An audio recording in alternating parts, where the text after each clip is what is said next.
Сәлеметсіздер ме, құрметті әріптестер?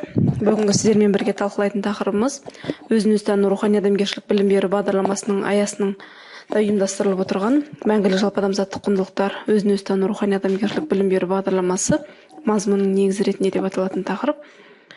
Жалпы осы бағдарламаның мазмұнында мәңгілік жалпы адамзаттық құндылықтар, оның бүкіл оқу үдерісіне енгізілуі, жалпы оқушыларға осы мәңгілік жалпы адамзаттық құндылықтардың мазмұнын таныстыру мәселесі ең өзекті мәселелердің қатарынан орын алып отыр.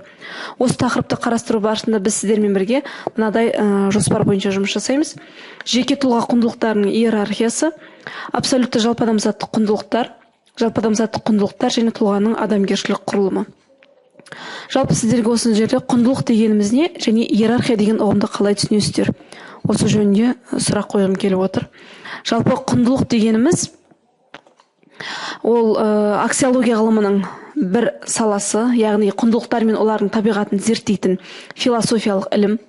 Грек тілінен аударғанда аксис құндылық, логос ілім деген мағынаны білдіреді. Ал жалпы құндылық деп тұлға үшін мәнді заттарды, құбылыстар мен қасиеттерді, жағдайларды айтамыз. Тұлғаның барлық құндылықтары белгілі бір түрде иерархияланған түрде көрінеді. Ал иерархия деп отырғанымыз бұл әрбір кезеңге байланысты өсу, өркендеу, жетілу, даму, тағы да басқаны білдіреді. Ал адамзат өмірінде осы құндылықтар біреуі маңызды болса, біреуі екінші орынға түсіп қалып отыратын жағдайларды кездестіруге болады. Иерархияның шыңында бір немесе бірнеше құндылықтар орын алады. Құндылықтардың иерархиясы ол тұлғаның санасында өзгеріссіз қатып қалмайды. Ол әрдайым өзгеріп отыратын құндылықтар жүйесі. Ал осы құндылықтар жүйесін зерттеу барысында Петракованың ұсынған классификациясында ол үш негізгі түрін бөліп қарастырады. Оның біріншісі табиғи құндылықтар, екіншісі жүре пайда болған құндылықтар және абсолюттік жалпы адамзаттық құндылықтар. Табиғи құндылықтарға не жатады? Табиғи құндылықтар дегеніміз бұл жаратылыс күштерінің құндылықтары. Яғни жанның қабілеттілігі, ақыл, сезім және ерік күш. Сондай-ақ табиғи құндылықтарға ақылдың анықтығы, ойдың жылдамдығы, естің беріктігі, сезімнің шынайылығы жатады. Ал жүре пайда болған құндылықтар ол тұлғаның адамгершілікке және интеллектуалдық дамуының нәтижесінде меңгерген құндылықтары. Жүре пайда болған құндылықтарға сыпайылық, әділеттілік, адамға деген мейірімділік, қайырымдылық, ризашылдық, қамқоршылық сияқты адамның бойындағы қасиеттерді жатқызуға болады.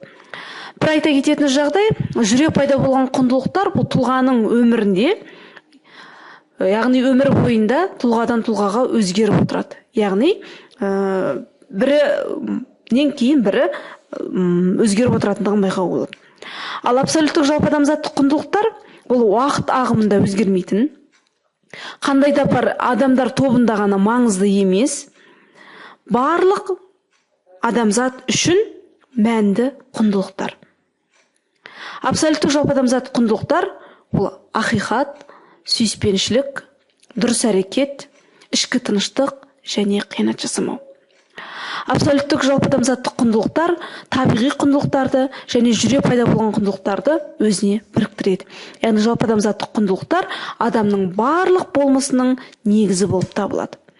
Енді осы жалпы адамзаттық құндылықтар менен адамның тұлғалық құрылымдық ерекшелігіне тоқталып кетсек, қандай өзара байланысы бар?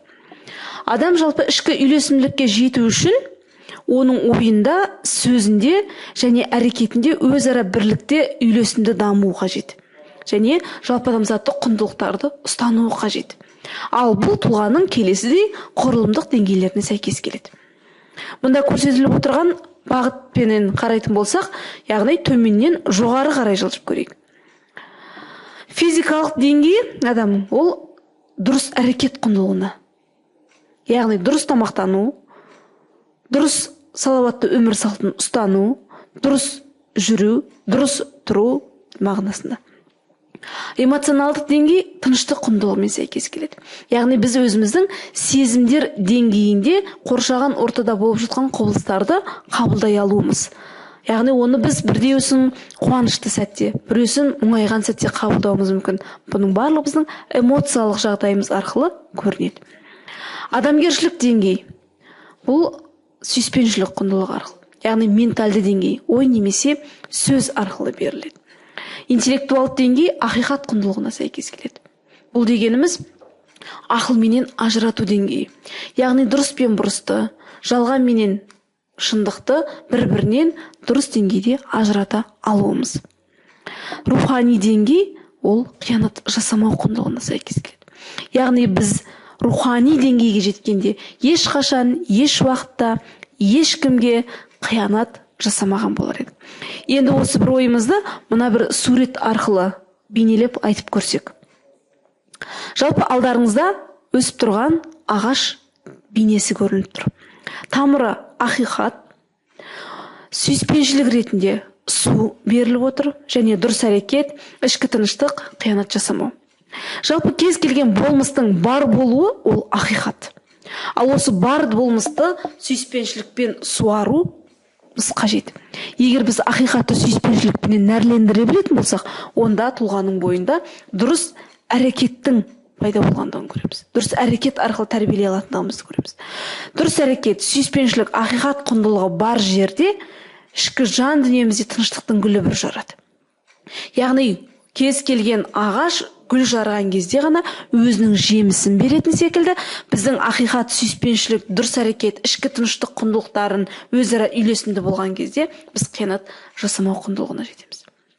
Яғни бұл құндылықтар өзара бір-бірімен тығыз байланысты, бір-бірімен ажырамайды. Оны мына бір слайд арқылы көруге болады. Сүйіспеншілік іс-әрекетімізде болатын болса, дұрыс әрекет жасаймыз. Сүйіспеншілік сезімдерімізде болатын болса, онда тыныштық жанымызда орнайды. Сүйіспеншілік ой мен сөзде болатын болса, ақиқатқа қол жеткіземіз. Ал сүйіспеншілік түсіністікте болса, онда қоршаған ортаға, жалпы әлемге қиянат жасамаймыз. Ал енді осы жерде сіздерге ақиқат дегеніміз не деген сұрақ қойғым келеді. Жалпы ақиқат деген ұғымды қалай түсінесіздер? Ақиқат дегеніміз не? Ақиқат кеңістік және уақытпен шектелмейді. Барлық ел, барлық заман, барлық адам үшін ақиқат біреу. Ақиқатқа жүгіну айтқан, істеген, көрген немесе естіген нәрсені дәл жеткізу деп саналады. Абай атамыздың мына бір өлең жолдарына назар аударып көрсек. Ақыл мен жан, мен өзім, тән менікі. Мені мен, менікінің мағынасы екі. Мен өлмекке тағдыр жоқ әуел бастан, менікі өлсе өлсін, оған бекі. Яғни осы жерде ақиқат ұғымын қалай түсіндірер едіңіздер? Төле бидің мына бір сөзіне назар аударып көрсеңіздер. Өткен күн кеше тарих, келер күн ертең сыр, ал бүгінгі күн үлкен сый.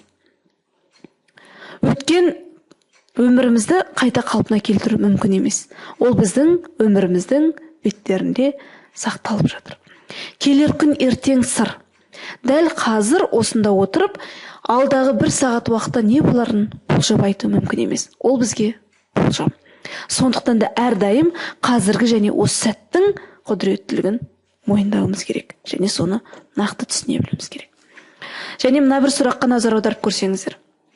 Күн шығыстан шығып, батысқа батады. Бұл ақиқат па? Ал осыған келіспейтіндеріңіз бар ма? Әрине, біз мұны сезім арқылы ғана білеміз. Шын мәнінде жер күнді айналып жүреді, ал уақыт пен кеңістіктен тыс. Біз таңертең күннің шығыстан шығып келе жатқандығын көреміз, бірақ ол ақиқат емес. Ол физикалық құбылыс, географиялық заңдылық. Шын мәнінде жер күнді айналып қозғалып келеді, ал күн қозғалмайтын дене. Осы жерде сіздерге мына бір аңыз туралы айтып бергім келіп отыр. Піл туралы аңыз. Бір деревняда 6 кісі өмір сүріпті. Бір күні сол деревняға бір піл пайда болыпты. 6 кісі сол пілді көріп, өте таң қалып, таң тамаша болып, бірі тұмсығын ұстап көріп, жыланға ұқсайды екен депті. Ал бірі мүйізін ұстап көріп, қылышқа ұқсайды екен депті. Ал бірі құлағын ұстап көріп, желпуішке ұқсайды екен депті.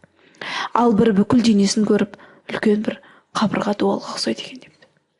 Енді бірі аяғын ұстап көріп, томар ағашқа ұқсайды екен депті. Енді бірі құйрығын ұстап көріп, арқан жіпке ұқсайды екен депті. Шындығында осы ақиқат па? Әрине, біз күнделікті өмірде болып жатқан құбылыстарды қабылдадық. Ал ол пілдің нақты болмысы екендігін біле бермейміз. Жалпы сүйіспеншілік құндылығы бұл біздің барлық өмірімізге нәрлендіруші. Сократтың әр адамның бойында күн бар, тек оның нұрлануына мүмкіндік беріңдер деген сөзі, осы сүйіспеншілік құндылығының әркімнің өзінің бойында, өзінің шынайы табиғатында бар екенін ұға бермейміз. Яномус Каменский бірінші сүю керек, содан кейін ғана оқыту керек деген болатын. Ал Абай атамыздың адам бойындағы екі қасиет болу қажет. Оның бір ақиқат, екіншісі сүйіспеншілік деп көрсетеді. Енді осы сүйіспеншіліктің түрлеріне тоқталып кетсек. Сүйіспеншіліктің түрлерін өзімшіл сүйіспеншілік, өзара сүйіспеншілік және риясыз сүйіспеншілік деп бөліп қарастырады екенбіз. Риясыз сүйіспеншілік деп отырғанымыз бұл шексіз сүйіспеншілік. Оған күннің суреті мысал ретінде қойып отырмыз. Күн барлық заман, барлық қоғам, барлық адамзат үшін ортақ, өзінің мейірі мен шапағатын барлығына бірдей төге біледі. Ал өзара сүйіспеншілікке айдың суретін қойып отырмыз. Ай менен күн әрдайым бір-бірімен кездеспейді. Тек ай күннің нұрының сәулеленуінен ғана өзінің бойынан жарық бөле алады. Өзімшіл сүйіспеншілікке шамның суретін қойып отырмыз.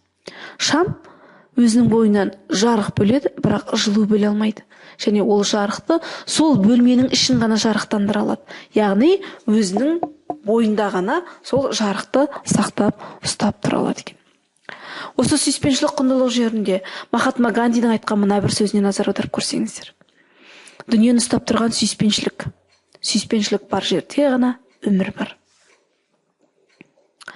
Шындығында ақиқатпенен, сүйіспеншілікпенен әрекет ететін болсақ, бұл біздің дұрыс әрекет. Ақиқаттан туындағанның барлығы дұрыс әрекет болып табылады. Егер біз ар-ұжданымызға сүйенсек, онда дұрыс әрекет болып табылады. Дұрыс әрекетке тән мынадай қасиеттерді бөліп көрсетуге болады. Әдет, қанағат, ынтымақтастық, тәртіп, парыз бен ризашылық, дұрыс ой және дұрыс сөз. Дұрыс әрекет дегеніміз жүректен шығып, сосын сөз ретінде бейнеленетін және іс жүзінде қолданылатын құндылық. Осы жерде Абай атамыздың мына бір өлең жолдарына назар аударып көрсеңіздер. 5 нәрседен қашық бол, 5 нәрсеге асық бол, адам болам десеңіз. Тілеуің өмірің алдыңда оған қайғы жесеңіз. Өсек өтірік мақтанышақ, еріншек бекер мал шашпақ, 5 дұшпанын білсеңіз. Талап еңбек терең ой, қанағат рахым ойлап қой, 5 асыл іс көнсеңіз. Осы бір өлең жолдарынан дұрыс әрекетке тән қасиеттерді анық, айқын көруге болады. Егер біз шынайы өмірімізде дұрыс әрекетке тән қасиеттерді ұстана білетін болсақ, онда бақытты адам жатын іздейміз. Өзге адамдардың өз туралы не ойлайтынын уайымдамайды.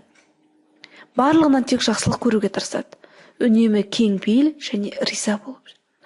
Үнемі жадырап, күлімсіреп жүреді. Осы сәтпен өмір сүреді. Осы өмірдің бәрі кемел еместігін біледі. Қоршаған ортаға өз үлесін қосады және үйренуді тоқтатпайды. Осы іс-әрекеттерді жүзеге асыруымызда әрдайым біз мына нәрселерді қадағалай білуіміз керек. Сөзімізді, әрекетімізді, ойымызды, мінезімізді және жүрегімізді. Ол үшін әрдайым жақсы болыңыздар. Жақсы нәрсе ойлауға тырысыңыздар. Жақсы нәрсені айтыңыздар. Жақсы нәрсені тыңдауға тырысыңыздар. Жақсыға қарай біліңіздер және жақсыны жасай біліңіздер. Бұл сіздерді бақытқа жеткізер жол. Ал осы жақсы нәрсені орындап, жақсы нәрсені айтып, жақсы нәрсені тыңдай білетін болсақ, онда біздің ішкі жан дүниемізде тыныштық орнағанын байқаймыз. Ішкі тыныштықты жоғалту адам үшін ең үлкен азап.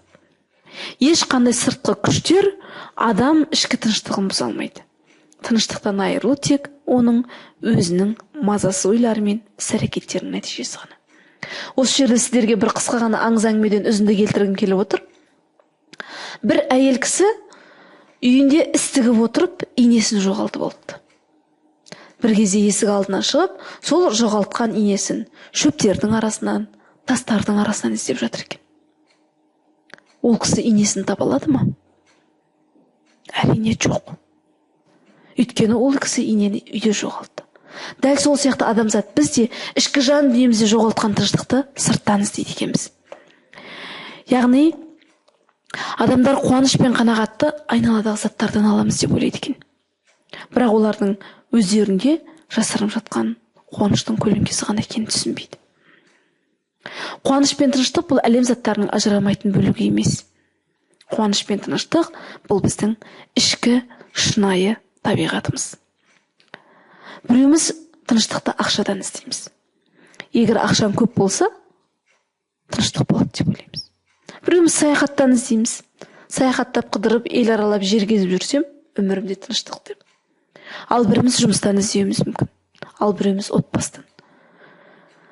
Қалай ойлайсыздар, осылардың барлығында тыныштық бар ма? Әрине жоқ. Тыныштық ол біздің жан дүниемізде, біздің жүрегімізде.